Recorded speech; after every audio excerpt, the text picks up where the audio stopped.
You're watching Blowout TV. Kindly subscribe to our YouTube channel for more videos.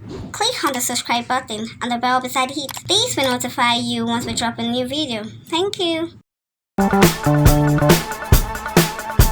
Nollywood actress Funmi Toriola is +1 on the 11th of July. The mother of one is known for her courageous personality in the industry, sharing cute pictures of herself.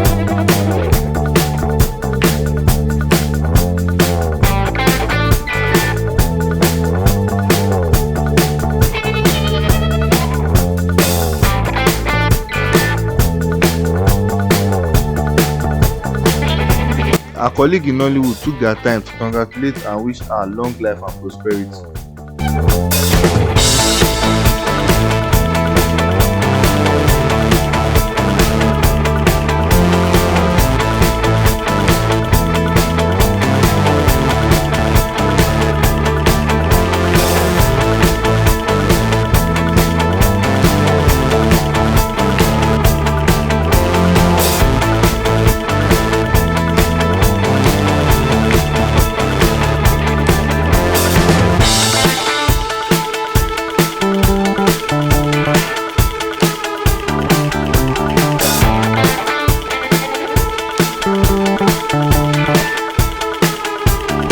See more adorable photos the mother of one used celebrating her day.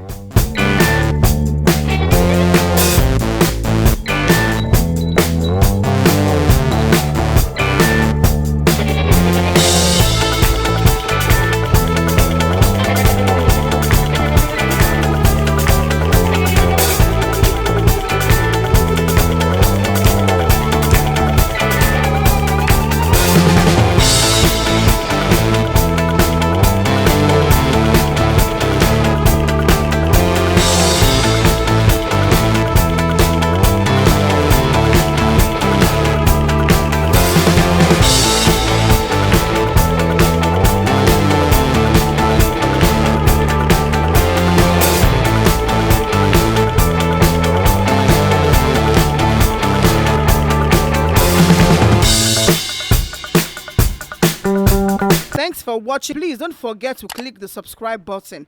Kindly comment and share. Thanks.